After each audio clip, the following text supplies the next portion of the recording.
Hello दोस्तों, आप सब कैसे हैं। आशा करता हूँ आप सब ठीक होंगे। मैं हूँ आपका दोस्त मंगेश और शल का होस्ट। तो चलिए इस वीडियो को स्टार्ट करते हैं। क्या आपने कभी सोचा है सेना और पुलिस कर्मियों को आखिर दाढ़ी रखने पे इतना सख्त कानून क्यों बनाया गया है? आखिर क्यों सिर्फ और सिर्फ सिखों को दाढ़ी रखने की इजाजत है? क्या आपको पता है कि उत्तर प्रदेश में के बागपत जिले में सिर्फ और सिर्फ मुस्लिम दरोगा को इसलिए सस्पेंड कर दिया गया था क्योंकि उसने लंबी दाढ़ी रखी थी। तो अब ये सवाल उठ रहा है कि आखिर क्यों सिर्फ और सिर्फ सिखों को दाढ़ी रखने की इजाजत है और क्यों नहीं मुस्लिमों को दाढ़ी रखने की इजाजत है। तो उससे पहले हमारा ये जानना जरूरी है कि आखिर सेना और पुलिस कर्मियों के लिए दाढ़ी रखने के लिए क्या नियम बनाए गए हैं। जैसे कि आपको पता है कि सेना को धार्मिक अभिव्यक्ति करने या ना करने के लिए भी सख्त कानून बनाए गए हैं। और आप ही सोचिए कि ये सीधा सीधा हमारे देश की सुरक्षा से संबंधित है। अगर कोई सेना है, अगर कोई टिक्का लगाए हुए है, अगर कोई मुसलमान दाढ़ी बढ़ा के रखा है, तो जरा सोच रहे हैं आप कि हर एक आदमी दूसरे से अलग दिखाई देगा और इसकी वजह से हमारे देश की जो यूनिटी है वो खतरे में पड़ सकती है। और आप ही सोचिए, अगर सब अलग अलग दिखाई देंगे सेना में, तो क्या आपको लगता है कि आप कह सकते हैं कि वो सब एक यूनिटी है? नहीं। अगर कोई भी अगर अपनी धार्मिक मान्यताओं को अगर अभिव्यक्त नहीं करता है तो सब एक जैसे ही लगेंगे, जिससे कि हमारी यूनिटी बढ़ेगी और सामूहिक पहचान भी मजबूत होगी।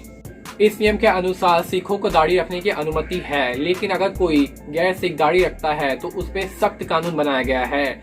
और अगर कोई विशेष परिस्थिति है उसमें गैर सिख दाढ़ी रख सकते हैं, लेकिन वो परिस्थिति धर्म का कारण नहीं होना चाहिए, वरना उसके खिलाफ कार्रवाई की जाएगी। क्या आपको पता है कि वायुसेना में किसी भी व्यक्ति को धार्मिक पहचान को किसी भी चिन्ह के माध्यम से बताने पर वर्जित है? और 1 जनवरी 2002 से ज्वाइन किए हुए सभी मुसलमानों को दाढ़ी रखने की अनुमति है, लेकिन उसके लिए भी कुछ विशेष कानून है कि मतलब दाढ़ी की लंबाई कितनी होगी।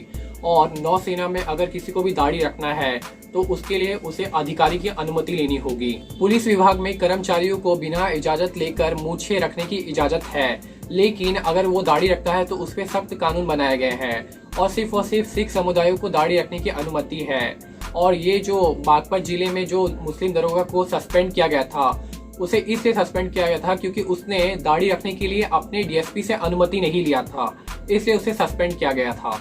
अब आपके मन में ये सवाल आ रहा होगा कि आखिर क्यों सिखों को दाढ़ी रखने की अनुमति दी जाती है।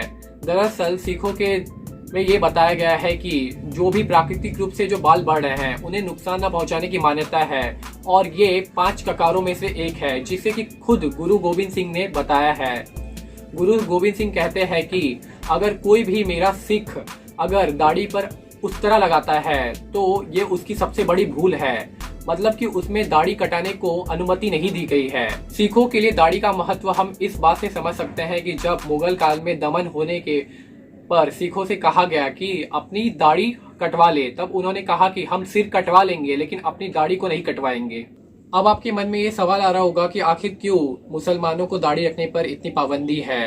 दरअसल मुस्लिमों के धार्मिक ग्रंथ इस्लाम में ऐसा कुछ लिखा हुआ नहीं है कि दाढ़ी रखे या ना रखे, लेकिन उनमें इसे सुन्नत माना गया है, मतलब कि दाढ़ी रखने को अच्छा माना गया है। बस यही वजह है कि पुलिस विभाग में मुसलमानों को दाढ़ी रखने पर पाबंदी है।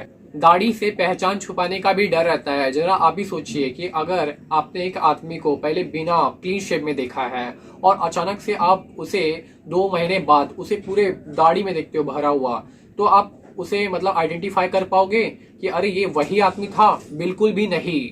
आप खुद सोच में पड़ जाओगे, क्या ये वही आदमी था?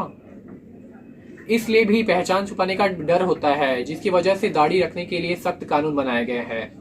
आई होप अब आपको समझ में आ गया होगा कि क्यों सिखों को ही दाढ़ी रखने की अनुमति है और गैर सिखों को पुलिस विभाग में दाढ़ी रखने की अनुमति क्यों नहीं है। अगर आपको मेरा ये वीडियो अच्छा लगा हो तो इस चैनल को लाइक करें, शेयर करें, सब्सक्राइब करें। धन्यवाद।